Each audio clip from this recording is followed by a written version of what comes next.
Hope everybody's having a good day out there. So you know me, without further ado, we just gonna jump into it. Cause we ain't here to bullshit. You know, I don't come to bullshit. I come to get it in. So at the end of the day, you know, I just want to say something out here to the parents out here. You know, if you're a parent out there, God bless you, you know, especially you young parents out here, you know, who really wasn't raised right, but you're doing the best you can to try to raise yours right. You know what I mean? I didn't do a lot of things right in life, but one thing I did do, you know, I pride myself on being there for not just my kids, but any kid that might need a big brother or a father figure or an uncle or, you know, whatever the case may be. I pride myself on helping out the youth, and because, you know, I love the youth very much, and you know they are the future.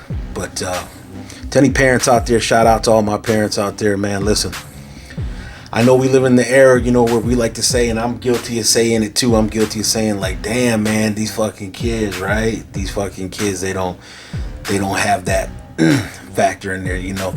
I used to hear my grandpa say back in the day, you know, they don't make them like they used to. And then I'd hear my father say, you know, toughen up. And then I would hear, you know, and then here I was raising mine, like still, you know, raising them, you know, to be tough and physical and smart and caring and wild. And I showed them, you know, how to live as a country boy or as a city boy, and just so that they have options in life, man. You know, you want to do your kids a favor, show them that they have options.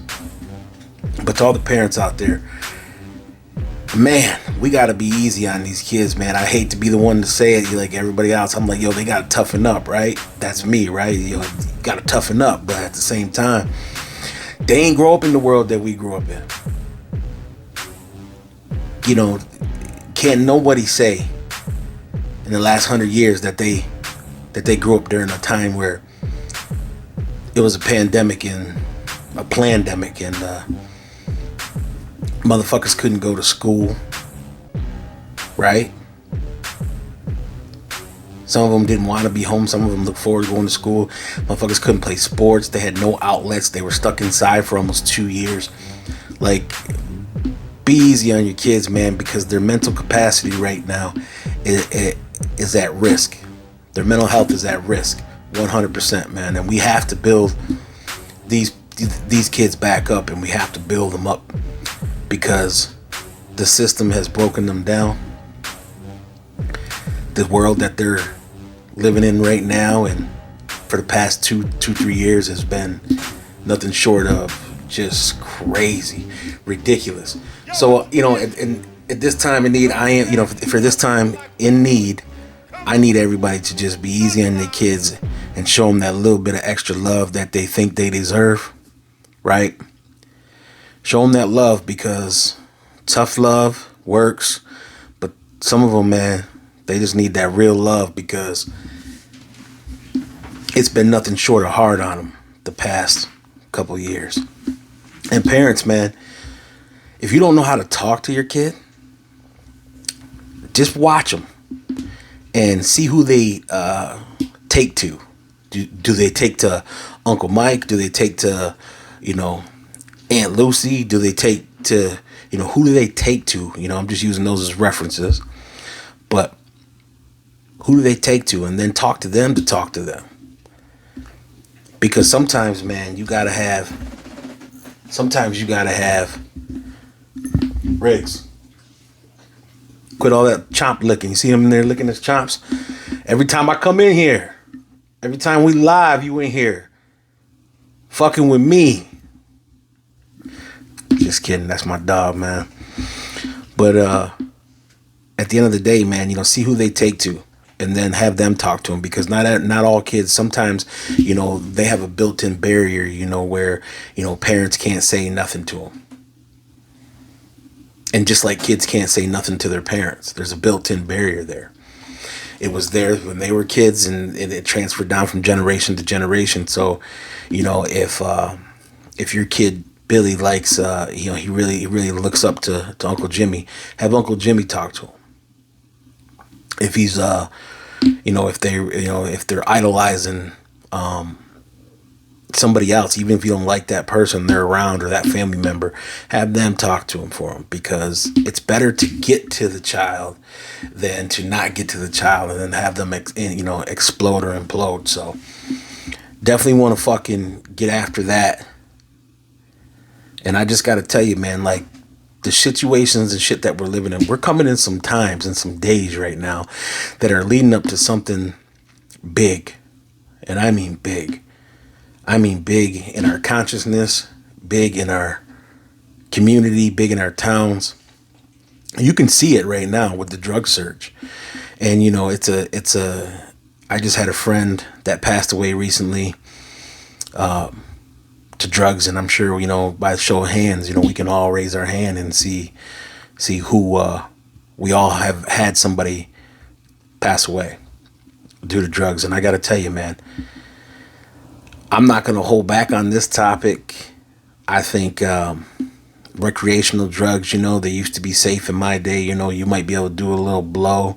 You might be able to do a little, smoke a little, little weed, have a few cocktails, man. But I got to be honest with you, man, in this time and age, man, people are dropping like flies, and now it's hitting home to everybody. Make no mistake about it. There is a war out there on us, your kids, me, everybody. There's a war out there, and it's coming down to where it's hitting everybody's doorstep, whether you're rich or poor, whether you're black or white. It's killing you. It's killing the law enforcement. Law enforcement tries to go through your pockets or whatever when they obtain you, and boom, they OD right there because they touched the fentanyl. Or nurses that are in there, they're trying to help somebody and they have it on them, and then they go down and OD right there in the hospital. It's killing way too many people. They can put a stop to it. They refuse to put a stop to it. There's too much money involved, too much population control, too much this, that, and the third. But when it starts hitting, small town America, you have to nip it in the motherfucking bud. And I gotta tell you, man, we gotta do what we gotta do as well. And I ain't against none of that shit. Like, if you're a dealer, okay, just make sure your shit right. Well, how do you do that? Get the testers. Don't be using old school 90s. Just be using the motherfucking I'm gonna grab Leroy, and if he don't die, then I'm just gonna start distributing it. Like, come on, man. You gotta have some kind of the $50, $100, $200 can't be worth somebody's fucking life. That $200, man, can't be worth somebody's son or brother or daughter or mother. So I'm just asking all people, man, step it up. There ain't no place in this world for demon time no more. There ain't no place for it. You want to live in demon time? Go to Southside Chicago, live demon time. You want to live on demon time, right? Go to fucking South Phoenix and live demon time. You want to be on demon time, right? Go to fucking Louisiana and be on demon time, right? Go to the real hoods, the real ghettos, and see what real demon time is on. Okay? I've walked through all those places, and I'm telling you, you don't want it. There's no place for it. There's no place for it. Forgive yourself and all the traumas that you have and the people that gave you trauma. You have to forgive them, and you have to forgive yourself, and you have to move on in order to grow, in order to experience love. Because believe me when I tell you, once you experience unconditional love, you'll never want it. You'll never want to experience anything else again. Like for those churchgoers, when you feel the Holy Ghost, right? When you feel the Holy Ghost, that's the love I'm talking about. When the goosebumps jump up on your arm and your goose pimples pop out all over everything, and you're fucking just feeling pure, amazing joy, adrenaline rush right there, right? Once you become addicted to that, you won't want anything else. You won't want to be on demon time. You won't want to be reaching for that drug. That will become your new drug by elevating your spirituality and consciousness, because it'll feel so good you won't be able to get enough of it. That's the only thing that can save us. Okay? Us as a collective, as in people, you have to see through the lines. Like, there is no Adam and there is no you. We are the same. We are all the same. We are all attached to the same energy that flows through every galaxy. That flows infinite. Your kid is my kid is your kid. Treat them as such. So when I tell you I love you, I mean it. You know, this is crazy because we had a conversation where we're all sitting around a room where, you know, everybody was drunk. We were drinking a little bourbon. I know I've been on that wine lately. You know, it's crock pot season and wine, you know, so you on that fucking, I'll be back to the bourbon and the cigars and the chew dips come riding season. But listen, let me tell you this.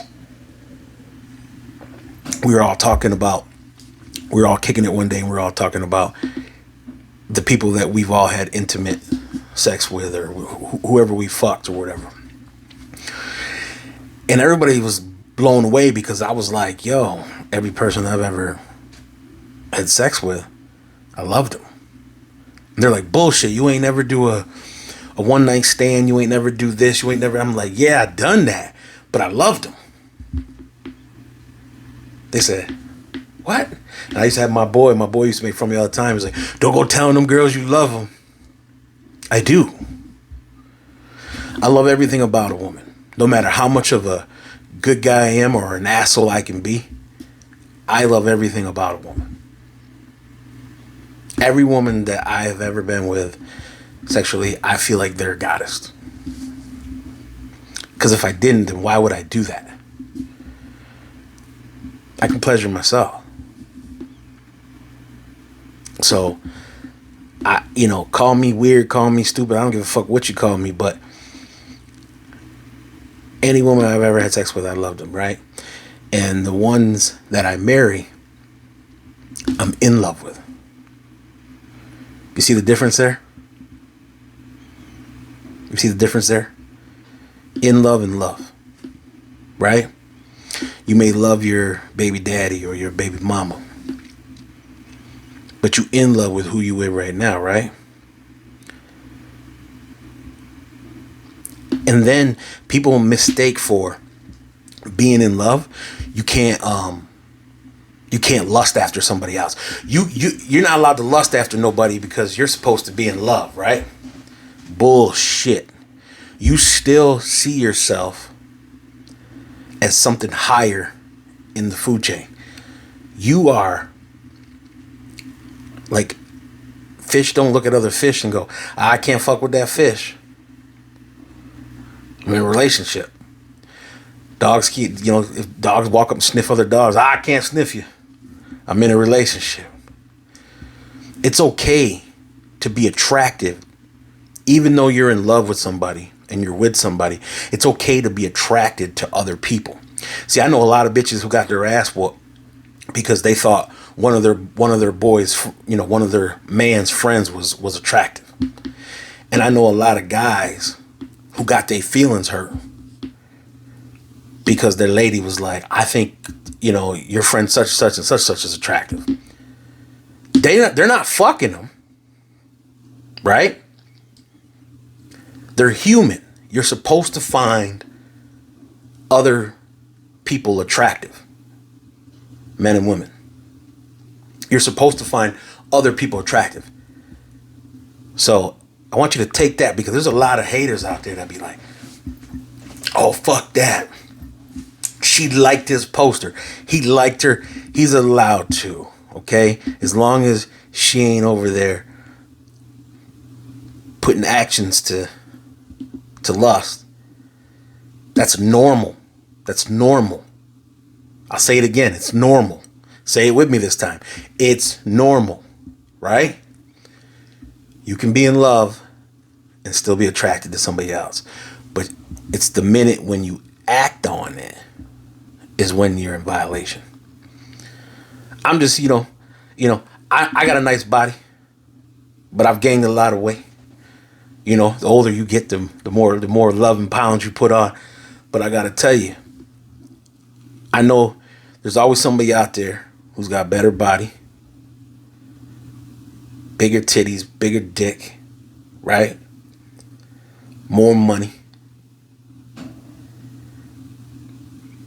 It's okay to be attracted to other people.